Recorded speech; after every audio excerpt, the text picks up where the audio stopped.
Welcome everybody to the Convo with Crown podcast show, ladies and gentlemen. We back with another episode, and today I got my main man in the building. Yes, sir. This guy, man, his story is nothing short but of amazing, man. I want him to tell it in full, in full of in the full scope of it. I met my man's at a credit seminar, right? Rocking with my guy Will Roundtree, and if y'all know who Will Roundtree is, y'all probably familiar with his story as well. So, without further ado, man, I'm gonna let you run down your accolades and everything you accomplished, So, without further ado, let me introduce my man Armond Pride to everybody, ladies and gentlemen. Shout out to Armond. What's going on, brother? What's going on, King? How you doing? Man, I'm good, man. Good. We finally get a chance to chop it up. Facts. Hey, we been talking about this for a minute, man. I thought he was scared to come holler at his boy on the podcast, About man. the timing. Huh? You know that. Yeah, it's all about the timing, man. So what's going on, man? How you doing? Man, just grinding.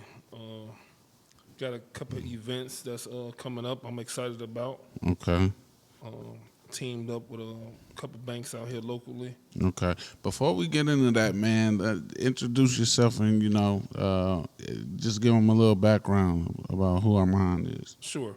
Well, my name is Armond, like you introduced. Mm-hmm.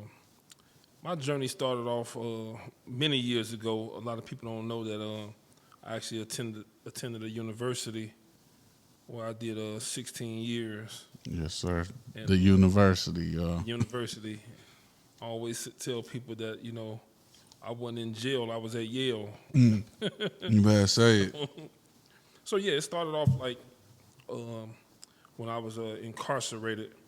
I used to tell myself that it had to be something different than what I was experiencing. It was like one of the most lowest points in my life. Yeah. And I knew that when I got released, I wanted to do something different than other than be back in the streets again and do the things that had led me to where I was at, if that makes sense. Right, absolutely. I knew it was something different because one thing about being in the system, you have a lot of time to do a lot of self-reflection on yourself.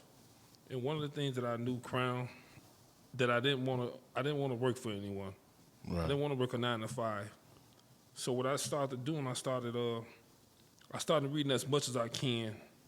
Even though it was hard to apply some of the things that I was reading, I just started to read and retain this information. And one of the things that I used to do to help me understand this, I used to recite these things to my cellie. So, for instance, if I studied microeconomics, I would then discuss microeconomics with my cellie. Okay. And the reason I did that because I knew and I had read, the more I can teach it to someone, the better off it would be for me to retain this information. Absolutely. So I started doing things like the stock market stimulation. I was really excited about it. And I remember when I would call home, one of my guys was like, why are you so happy about some fictitious money? I was like, hey, man, I brought back a $30,000 return. Yeah. Because although the money was fake, the stocks was real and it was done in real time. Right, absolutely. And I thought that was impressive for me to bring back 30,000. And in fact, I believe we was playing against like college students and things like that throughout the state. And these people, they wasn't in the system. Okay. And we came in second place in the state. Wow. That's Yes. what's up. That's what's happening, man. So y'all hear what he said. You got college students that was studying this, and he at his university. Yep. They came in second place. So y'all beat out probably a whole line of companies. And I remember we was like $800 away from the lead, and I was a team captain. I was devastated. I was like, man, I wanted first place, and they had never, prior to me taking that course, they had never came in second place. Wow. That's what's up. That was big. So I started studying things like credit, entrepreneurship. I started studying things like macroeconomics and things like that. And I was like, man, I want to be an entrepreneur when I come home. Yeah. Then I stayed in constant contact with my mentor, who you know very well, Will Roundtree. Shout out to Will. Shout out to Will.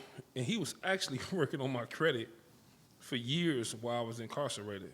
See, I that's thought what that was dope. hey, that's what real brotherhood is about, man. Instead of, hitting your guy off with a couple of shoes, he got your credit right when you got home. Right. I actually came home to a 750 credit score. Wow. Absolutely. That's what's up, dog. So that was pretty dope. So it was a lot easier for you to hit the ground running because you retained all that information while you was in there. Well, I wouldn't say that, right? Because my journey was a struggle coming home. Right now, I'll take you through it. So I get released from prison after doing 16 years, and I came home with $2,500 to my name. Okay. But I came home with $1 million worth of ambition. That's what I'm talking. And that's the honest God truth, right? Yeah. And when I came home, I didn't have much support because what I had to understand about entrepreneurship that's short vision, Man, that's a hard pill to swallow. Yeah, so I thought that people would be supportive of what I was doing, but that wasn't the case at all. I remember coming home and I didn't even have a bed to sleep in. And one of the things, true story. One of the things about being in prison at the university, I want to call it, that people, when you would call home, people will always ask, like, when you coming home? When you getting out? So imagine being 10 years out and telling a person, and it's 2010, they ask you, hey, when you coming home? I'm saying, hey, I'm coming home in 2020. That's a hard right. But that was the reality of things. So people don't understand, unless you actually been there to the university, what it takes to overcome that. Right. In fact, I started reading things like the recidivism rate of a person going back to prison. And it said that it was like 5 ingredients that they had laid out. And they was talking about one was support. Yeah. Family support. And another one was like substance abuse and things like that. Housing, adequate job. And then I believe it was like some type of health care. And I was like, okay, if these are the 5 elements that a person need, I was missing some things. Yeah, for sure. Out the door, because I didn't have adequate housing. In fact, I remember being kicked out of two spots. When I came, it was rough, right? I know, right? So when I come home, like I say, my thing was I wasn't going to get a job, but I knew I had to contribute. And what ways could I contribute, right? And I remember getting about $3,500 in well, 3,500 line of credit. Okay. Among the credit cards that I had, so I had $1,000 here and 1,500 on this. Right. And I was like, man, I got to juggle this between the cell phone and other expenses and things like that. And I think I went to work like part-time for my mentor. I was working at part-time. And I was like, I got to figure this whole thing out. Because I want to be an entrepreneur. My family didn't understand. Yeah. It was like, boy, you better get you a job. And man, I think we all the entrepreneurs have heard that before. They go get you something that's secure and safe, right? Facts. So they was like, you got to get you a job. And they would talk among each other and things like that. And I was like, man, I'm not getting a job. Yeah. I'm not. I got a job. My job is to figure this shit out. Right. That's the That's job. The only job. Plan A and no plan A. And I'll tell you this, one of the things that I did study, I knew that I ran across a term. It was called the opportunity cost of money, right? It's a real economic term. But it's also a such thing as the opportunity cost of time. Right. So what did I forfeit by being in the university 16 years? I lost a lot of earning potential. So I was working behind the 8 ball already just coming home. Wow. Yeah. I Think about know. it. Yeah. So was it going to be realistic for me to try to work a 9 to 5 job, live the lifestyle that I want to live, and save up for retirement Right. off a 9 to 5 job? No, it probably wasn't possible. I mean, I know people do it, but like you said, you coming in behind the eight ball, not from the lack of time because your time was at the university, but also the obstacles that you'll have to face even trying to get a 9 to 5. People considering your record at and all that. So, like, I'm sure that was a struggle as well. Absolutely. So one of the hardest things about that I had to go through when I was in prison, you would think would be fights and things like that, Hmm. but that wasn't. It was like the mental part of being isolated, and that's how business is. When you take on the journey as an entrepreneur, you isolated. Man, So what they say is lonely at the top. it's For lonely real. at the top.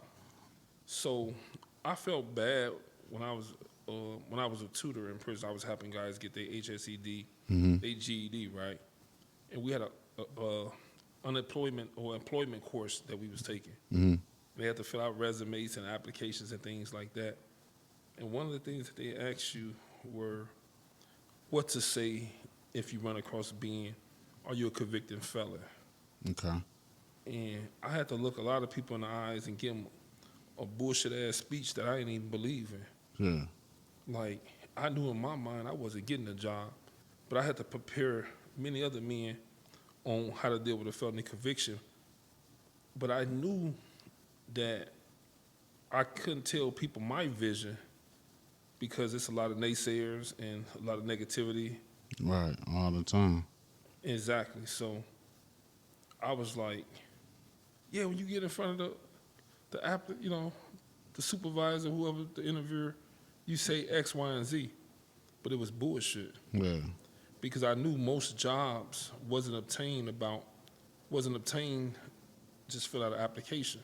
Right. It was about who you know, Relationships. relationships. Yes, sir. Exactly. So that was hard. But I made it through that. So when I came home, like I say, I came home to very little support, and then something tragically happened 8 months after I was home Mm. that I don't really even talk about a lot, but I'll share it today. Yeah. Your Let's podcast. share it. It's Convo with Crown, man. We're gonna lay it all out on the So they table. got to thank you for this, right?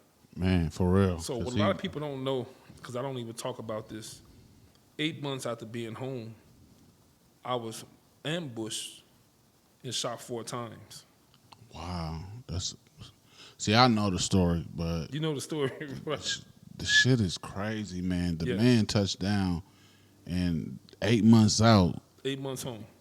I'm sure you thinking like, man, I done got through the worst of the obstacles sitting down 16 and to Fact. come home to that. Like, you want to, expound on like what Absolutely. really happened? So it was pretty much me being in the wrong place at the wrong time. Yeah. I was dropping someone off about 3 o'clock in the morning, Mm-hmm. and 2 gunmen who I don't know to this day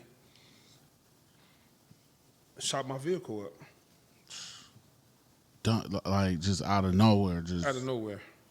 I look up Crown, and I see one of the gunmen shooting at my shooting the windshield. I'm like, what the hell? Yeah. What's going on? And the first thing I can think about, maybe it's over this young lady. Yeah. Because, mind you, I was gone, and my crime wasn't, I didn't Right. tell on anybody. I didn't have any Don't nobody skeletons know in my you. closet, Right. nobody- yeah. I was coming home to truly something that was different. Right. Right. You know, it wasn't anyone after me looking to, take my life. So the only explanation is it had to be over this young lady who I was dropping off. Right. Right. So that was That's crazy some moment. wild shit. Just out of, I mean, I can't even imagine, man. I know, man. That what was you going through? Like, what was going on through your mind? Can you I'm sure it was like shocking, but like when you told me the story, I was just like, damn, bro. Like, just go in like how you really got through it, because I was like, it was it was amazing just how you even dealt with that type of trauma at that particular time. Like, you get what I'm saying? Absolutely. Yeah. So one of the things about, because I grew up in the projects. Yeah. I grew up in Chicago. I grew up in the tough Cabrini Green. If anybody know anything about the Green. One of the toughest projects known to man. Yes. Yeah. So seeing people shot and hearing about people shot it was the norm. Yeah. So when it was happening to me, I kid you not, I thought about the days when I stayed in Chicago. And of course, like when it initially happened, you ducking for cover, you can't believe, like, is this really taking place? Like, wow. Right. It's like one of them wow moments, Man. like, wow. And then, like anything else, when you're suffering through some trauma, you go into survival mode. So I'm ducked down and I'm like, wow. Yeah. Trying to get out of harm's way until I hear the shots stop. And I noticed that I was still conscious. Right. And so the first thing I did was looked up to see where the perpetrators were at, and I seen that it was two guys and not one getting into their vehicle. And then my phone rang. It was a young lady that I had dropped off. Mm-hmm. And she was like, "Are you okay? What just happened?" I said, "Who just shot me?" Because I knew I was hit. I felt it. Yeah. I said, I'm like, who just shot me? And she was like, "I don't know." Yada. So I hung up. And all I was thinking at that moment, like, I need to get some medical attention. Right. And then I thought about the days when I stayed in Chicago, because they say most people pass away and perish because they panic. Yeah. Now think about this.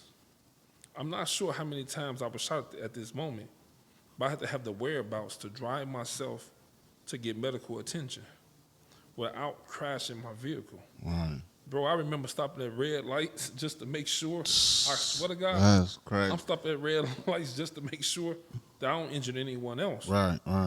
And I remember getting to the police station. I kid you not. I think I even hit the alarm on the car. I had the ability to hit the alarm on the car, like, dude, the whole car shot up. That's crazy. Smoking. Man, listen, I got stabbed and I was running red lights. Exactly. I was calm, but I was just like, man, let me hurry up and get to this hospital because my shit was like spitting out blood. Like, got out the car and chunks of blood clots were just falling. So I don't think I was as calm as you in that type of situation. Not, man. I was like, all I'm thinking, like, but I remember, like, I'm not losing conscious. Yeah. So the more I told myself I'm not losing conscious, the more calm I became. So anyway, I get inside the police station, and I'm like, hey, I've been shot. Wait a minute. You went to the police I went station? to the police station. You didn't go to the hospital? I didn't go to the hospital. What the? Nah, you was out. Your mind was somewhere else. I went to the police station. Damn. And I remember telling them I got shot, and you would think that I was telling them that I had some type of bomb on me. They came rushing out and like, where, this and that. Asking a million questions like, who did this? I'm like, I don't know. Look at my phone at this point. I'm just I'm like, I feel myself out of breath. I'm like, I'm trying to relax, man. Right. Stop asking me all these questions. But then things got real quickly. You would think things got real when I got shot, right? Yeah. No. When you settled in. When I settled in, they started to tear my clothes off, and he started counting the bullet wounds. He was like, 1, 2, 3, 4. I'm like, wait, you can stop now. I started feeling like I was too Damn. off. Look, hey, shout out to Pop. Shout out to Pop, man. I'm like, man, how many times this dude hit me? But then it was a bright moment in between all of that because he had not counted the one in my face. You got popped in the face? I thought I did, but it was the glass that was ricocheted, that had ricocheted. So I'm like, man, he didn't shoot me in the face? Wow, I'm cool. Yeah. So I started thinking, I might can survive this. I remember looking at the police You was thinking about your looks and all that shit. Like, damn, I can't be popped in the face. What the ladies gonna say? Damn. I was thinking, though, I asked the police officer, I said, hey, I'm in bad shape, am I? Yeah. And he just had this look on his face like, you are in really bad shape, man. Damn, dog. So anyway, once again, they called the ambulance. The ambulance get there. police is inside the ambulance with me, taking me to the hospital, asking me 1,000,001 questions that I can't even answer. I'm like, please stop talking to me. Yeah. I don't know what happened. So on my way there, I'm like, I kid you not, I'm even more calm now. Mm-hmm. I'm looking up like, hey, what's the ETA? How Yeah. much longer? Oh, we 4 minutes out. I'm asking them how much longer do we have? Yeah. And I remember getting to the hospital. It was the most amazing thing, though. It was like a team of doctors that are just I waiting was on waiting on you. What you got, man, Freighter? Freighters, one of the best Freighter. Best hospital. trauma hospitals in the country. And that's just a fact, bro. Yeah. They known for like Hey, trauma. listen, Freighter take care. They They took took care care of of a lot of people. And all they kept on saying, Mr. Pryor, you in good hands. You in good hands. And when I woke up, man, I was in recovery. Mm. I was so blessed. It didn't hit any main arteries. It just punctured one of my lungs. But for the most part, I went home in 2 weeks after being in there, and then 90 days, I was flying out to New York to do business. Look at God. That was Look, God. Hey, listen, we believe in God over here. That man. was, man, you better believe it. Hey, for real. Hey, That was definitely a higher power. I know, like you was, like when you was going through that, did you feel like it was a test from God? Like was it like, man, like you brought me through 16 years Right. and now I'm fresh on the street and I'm getting ambushed by something that I ain't got nothing to do with. Like you can't attach me to none. Why these? You know what I'm saying? Why they got the dumping or none of that? Like, what did you feel like in your spirit, like from that situation? Honestly, I didn't really have time to process it. Of course, I had moments where I'm like, damn, why me? Yeah. But I was worried about keeping my place, man. Right. Because I had just moved into a new place after being home. Oh, okay. I was worried about paying the rent. Yeah, he No said, hey, cap. let me get to this And- to this money. Bro, honestly, this is a true story. Mm-hmm. I come home, I had an in-house nurse. Shouts out to Obamacare. Obamacare. They took good care of me. Yeah. Right. But when I came home, I had like an in-house nurse 3 days a week because I was staying by myself. Okay. And I remember, like, I had just started my business. And I remember talking with a client over the phone, and I can't stay awake. Yeah. And I'm like, hey, can I get with you later? I had, some trauma had happened in the family, yada, yada, yada. And they was very understanding. And I was like, if I'm going to keep my house, my place that I just got, by the way, I was only in there 2 weeks. Dang. I got to come off these drugs that they got me on. Yeah. They had me on Percocets. Oh, I bet. And I think within that week, I said a prayer because I do believe in a higher power. Mm-hmm. I said, whatever happened from this point, whatever pain, God just helped me out with the pain. Yeah. I don't want to be on drugs anymore. Yeah. So I came off the Percocets within 1 week after being home. I actually had them Percocets because I didn't even know what Percocets were. Mm-hmm. I had them Percocets in my medicine cabinet for 2 years before I discarded them. Yeah. I didn't know what I even had. Damn. Yeah. I just said had to that's come something. up off of it. Yeah. Man, that's wild, man. What books did you read that was really like pivotal in your entrepreneurial journey? I must have read every Robert Kiyosaki book that they had in there. Yeah. Some of them I read twice. I read books like The Wealthy Choice, like any books that dealt with finance, any books that dealt with credit, I was willing to just read it. Mm-hmm. Even if I couldn't apply it at the time, I realized that it's more relevant now because I'm actually able to do these things more in the physical now. Right. Does that make sense? Yeah, absolutely. It's like you kind of manifested the things that you were sitting hoping to get an opportunity for, and then you got out here and did it. Absolutely. That's very honorable. From them books, like which one would you say that stuck out the most that made you like execute, like when like hit the ground running, like okay, look, this one this stuck with me. I'll tell you this, right? You may think it's like to how to do this and how to do that, but it was more books about motivation, mindset. That's key. That, that's true. So, because I remember reading that about wealth, right? Mm-hmm. And it said that wealth starts in the mind and ends in the pocket. I'm like, That's deep. what does that mean? So I started understanding it was mindset. You got to see and vision yourself being successful before you can actually start to take the steps. Man, listen. I don't think people realize how, like, what you just said, like how key that is into like changing your life and going like actually bringing what you want to fruition because it takes like that drive. You get what I'm saying? And executing like whatever you really think that you can do. I believe you can actually do it. That's true. As long as you put the execution in it.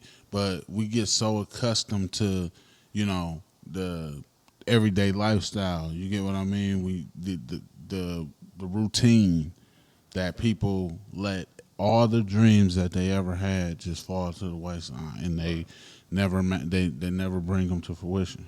Exactly. And then you start seeing examples of what that phrase means when they say wealth starts in the mind, ends in the pocket. And then you start to put it to the test. Well, let's just say it starts in the pocket.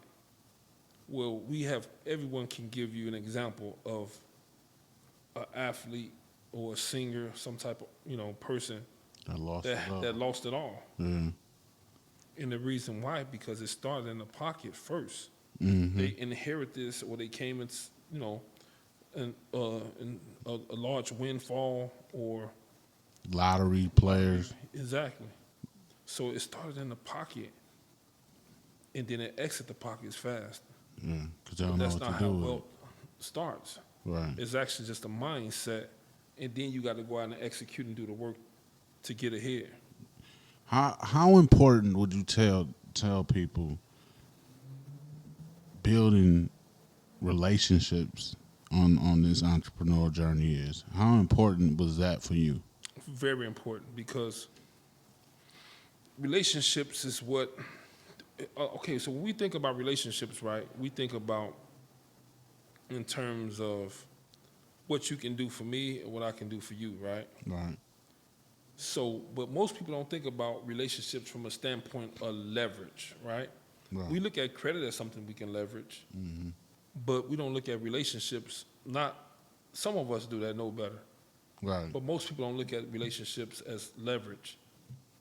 And if they do, they really take on the what can you do for me, the one-sided relationships, Yeah. versus like how can we positively exchange fairly, right?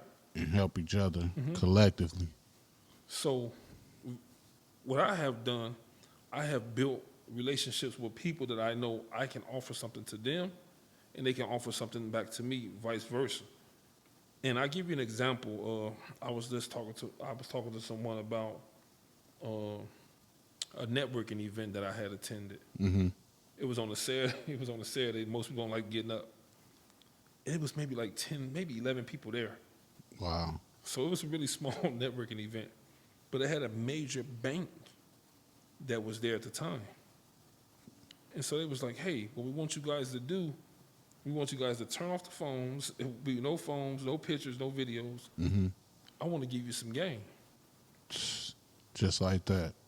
So I'm all ears. I got my notepad. One thing about being at the university, I became a good note taker as well. Mm-hmm. So I'm like, okay, go. And she's giving all this information. I'm the first one to raise my hand. Hey, what about such and such, such and such, right? Okay, cool. She's giving game to the point that I end up making thousands of dollars off that information. Wow. Tens of thousands to be exact. So tell the people so they can get an understanding of what exactly you do. What is your actual business, and let's like go into that further. Sure. So I own a company by the name of Baleen Solution, and I focus a lot on financial literacy. Right. I do a lot of things with personal credit, business credit, LLCs. Help you become bank compliant. in a sense. I'm an investor as well. So I believe like from a credit standpoint, it's one of the greatest tools for us that I know to build wealth.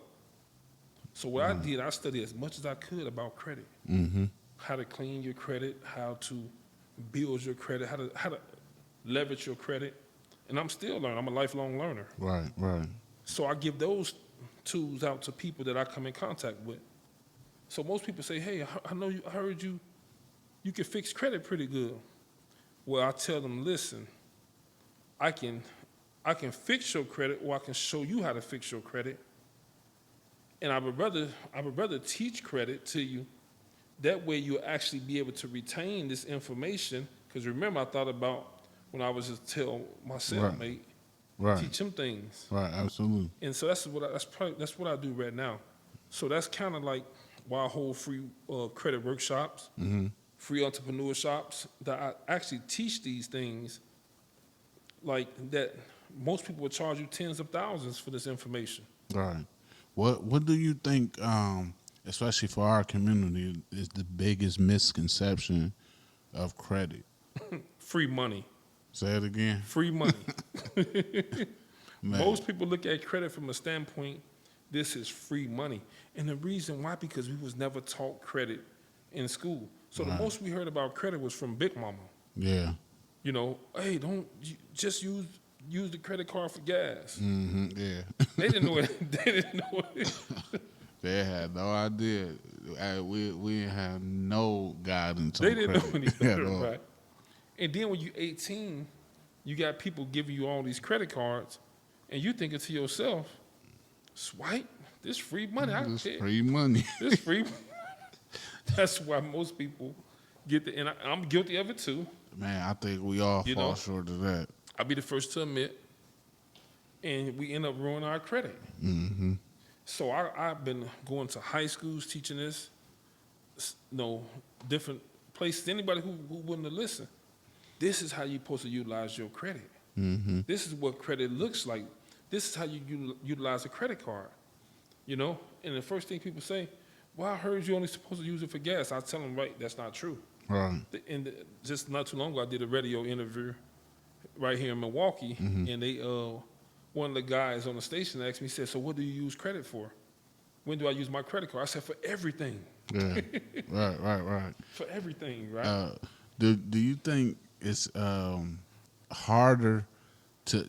Is it easier for kids to be influential about what you're teaching about credit, or high schoolers, as opposed to someone that's like well off into their adult years? And I'm asking you that because adults tend to be stubborn, and we tend to think we know it all. That's a good question. Well, yeah, some people, like I have ran across both, right? Mm-hmm. I think students are hard grab, but I think that over time you can kind of mold them and break through a lot of that. Right. But sometimes you might get an older person, you trying to teach this to they so stubborn. I paid everything with cash. Yada, yada, yada. My granddad told me if you can't afford to buy it, don't buy it, yada, yada, yada. What does that mean, though? Right. That meant Grandpa didn't understand money. Because most people look at credit from a consumer standpoint. Let's face it, we are a nation of consumers. Right. If you think about personal credit, I don't want to get too deep. Personal credit is built for the consumer. Mm-hmm. Think about it, right? It is. So if I have $1,000 credit card, and the rule is that if you use more than 30%, more than $300, your credit score is going to take a dip. And it reports. That's important. Right. Your credit score is going to take a dip, right? On business, it doesn't happen like that. Mm. So we looking, and the system is built by design. Everything is by design. Right. It's built for the consumer, so most people are going to look at credit from a consumer standpoint. Yeah. I seen a clip.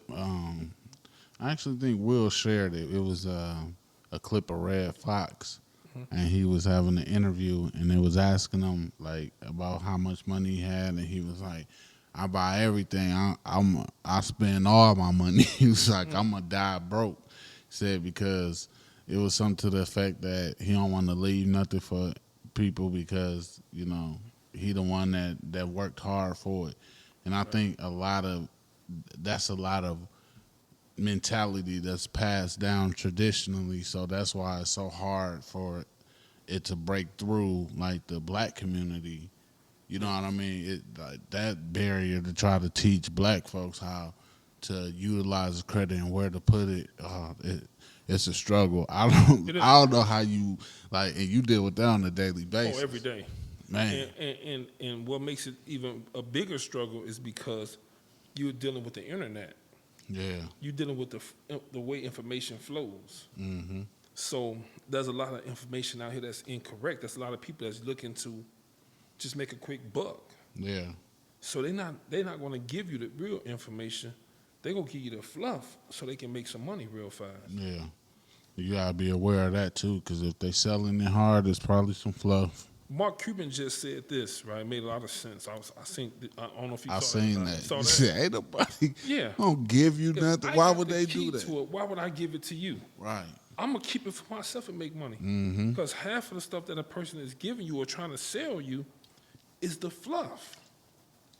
Now, that's not to say that people not selling, real authentic information. Who I look at his life, right? Mm-hmm. And I wonder, I'm like, okay, this dude giving stumped down great information. Right. Information that has changed my life. Mine too. He should have 1,000, 2,000, 3,000 people on his live. You know why? You know why though, right? You know why he don't have 1,000, 2,000 people on his live though, right? I don't. It's the flash that people buy into. Oh, absolutely. And Will don't flash. Like, you might catch him, you'll catch him in a picture Right. with that big ass, Right. that Benz truck. Right. You know what I'm saying? But he ain't that G-Wagon, but he don't flaunt it. Like, it's like, it's like, it's just sitting there, y'all. I got that. You know what I'm saying? That's nothing. But let me give y'all the real juice. The real game is in the information. You know what I'm saying? And apply information. Fact. But a lot of people buy into, even with me, you know what I'm saying? I'm nowhere near that. I'm still trying to figure this out. But I realize that if somebody sees the potential that it could just be the small potential that you got some paper. You get what I mean? Exactly. They're going to flock to you and want to have it at a microwavable time frame. Like, okay, you got it. How do I get it right now? Not knowing that I worked on my shit for 5 years. I worked on my credit for 5 years. Right. Hard. You know what I'm saying? Right, because most people only care about the results. They don't care about if you're baking a cake, the ingredients it took to get there. right, to put the frosting on. It's only the finish.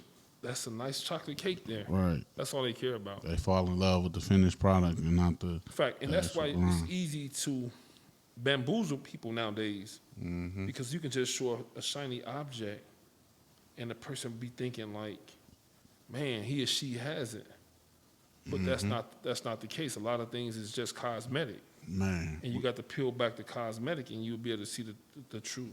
I was just talking about that today. I said, it's a lack of people showing the real deal, and they only showing their highlight reel.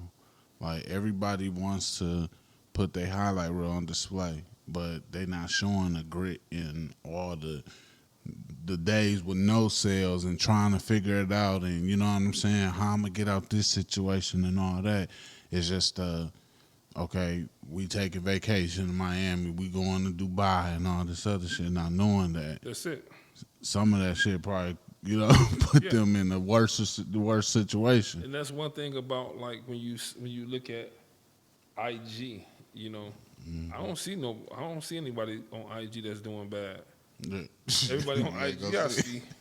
And you got to remember now, you talking to a person who was gone. It wasn't on IG at the university. Right. So IG and Facebook didn't exist, until I came home. Mm-hmm. So when I look at IG, I see everyone's doing good. Yeah. man, that's the life that you inspired to be.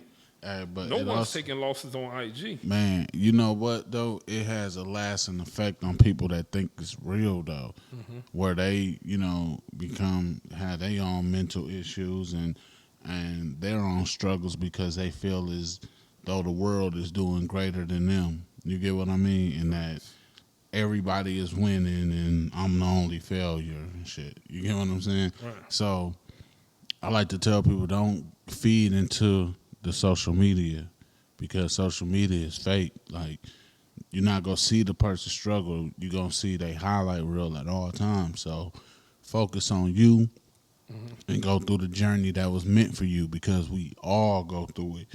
I know sometimes people, and it's crazy because sometimes people, they assume that everything is great for me, and I'm like, you don't want these problems. Right. You probably couldn't fill these shoes, buddy, for real. It be real life problems that we're dealing with, Yeah. you know? And that's exactly how it is in business. Like, people don't think, people just look at a business as, oh, they're going to make a bunch of money and this and that, but they don't see the problems that's associated with and how the buck stops with the founder, Man. the owner, They don't see, like, in business, you don't have a guaranteed paycheck. You know, Man, you tell got 'em. you got to wake up every day and you got to figure it out. With your You back gotta against the become wall. great. Exactly. You got to keep a smile and you got to become great at what you do, even in the face of adversities that's happening in your business. Mm-hmm. And you got to wake up and continue to grind. You got to know how to pivot when need be and pivot fast sometimes. Right. Fact. Because business is like being in a university. Yeah. I was gonna It's a ask. learning road. I was gonna ask you that. Have you like? Do you? Of course, saying a place that you want to be, but do you give like prison the credit for like the way that you approach business and how to be calm and cool and collected about it, and you know Absolutely. what I mean? Like, do you attribute that to like the time you had to sit? Absolutely, because it's a lot of practice and, you got to practice being patient. Yeah, patience. Definitely. Patience is a virtue, truly, because in business, things don't happen overnight. And I tell people, I said, man, true story, I done started making money into 3 years of being in business. And that's just the truth. Right. I was at a break-even point. I was just making enough just to keep the lights on. I know how that is. So imagine just wanting to give up when you're not getting a sale and you can't figure these things out. And you like, man, maybe this is not for me. Maybe I need to be working 9 to 5. Right. And fortunately for me, I didn't give up. I kept at it. I'm like, it got to be something more to it. It's going to come. I kept grinding. Mm-hmm. So imagine just smiling, even in the face of adversities when things are not going well in business. Yeah. And I learned that, and I contributed that to being incarcerated, where I had to continue to keep a smile on my face, even when I knew that things wasn't pretty, things weren't what it should be. Right. I was still isolated, and that's how it is in business. Man, absolutely. I totally agree. It be some rough times in business, but when you have a ultimate goal, it's just hard to just let it go and quit. You get what I mean? Like, as hard as it be, like it's harder to say, look, okay, to look back and see how far you came, and then be willing to give it all up at the face of adversity. Like, that's what keep me going. Like, well, hey, I'm this far now. I can't quit. You get what I mean? And so I won't, until that casket drop. Right. Yeah, man. So, how with all your success, and I know you feel like you got so much more to go. Absolutely. How does family deal with that? Especially knowing that you came home to, not so good of the support system, and now to see that you're in a good space now. You get what I'm saying? You running your own business, you getting people money. Right. You know what I'm saying? How do family view you for real? Some of them feel entitled. Some of them like some of them feel like, well, you got this dude 200,000, get me 200,000. And I was like, well, It don't work it like doesn't that. work like that. All right. And then, like, I remember somebody told me in my family, I won't put him out there. Yeah. He was like, talk to me how you talk to your clients. Mm. You know, help me how you help your clients, because they would hear the conversations. Yeah. Man, he talked to his clients. He a certain type of way when he talked to me. I said, do you talk to me the same way you talk to your boss To at your your boss. job? To your boss at work. you know the voice that they put on. Exactly. Exactly. So my clients, in essentially, is my boss. Right. Fact. You know? The employer is the employee. For real. Exactly. So some of them feel entitled, some of them feel guilt. But I'll tell you something though, Crown. Like, I really don't have the time because I'm steady grinding, trying to figure things out. In the beginning, I worried about what people thought or how they might have felt. But now I just keep it moving. I keep it pushing because I realize that you can never be great in certain people's eyes. It just doesn't, Man. Why spend time trying to impress a person or try to worry about what another person thinks? Right. I seen something that said, stop trying to like everybody. It said, stop trying to make everybody like you. You don't like everybody your damn self. Exactly.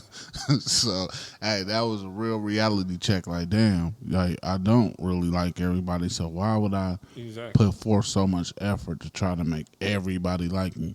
You got your main target audience that's gonna gravitate to you because of you being you.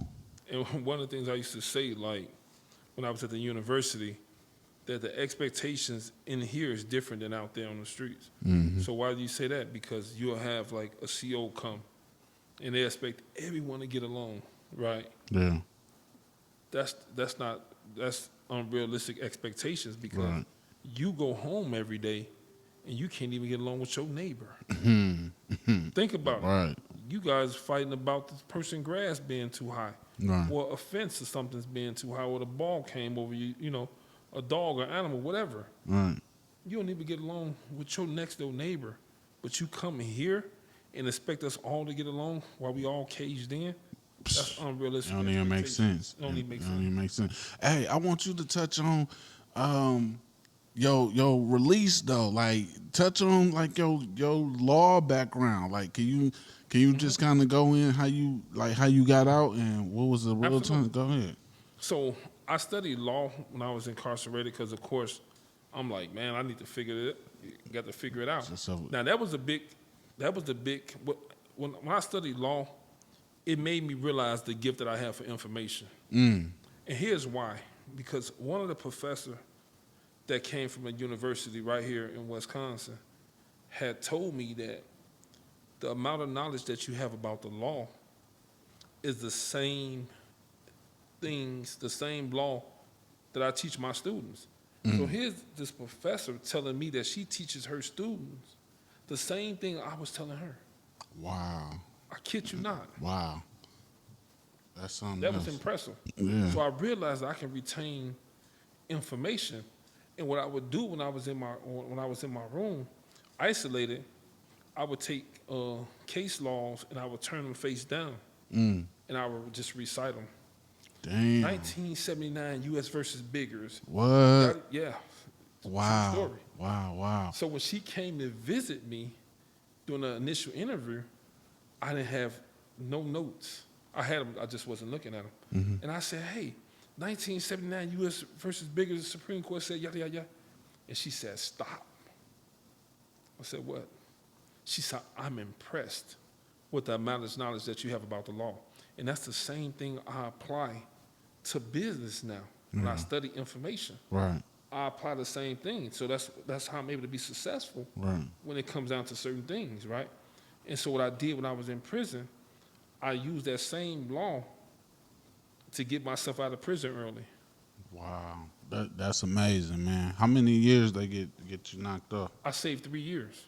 3 whole years. Yeah. Was you in there helping the guys with their paperwork? Absolutely, but it came at a cost.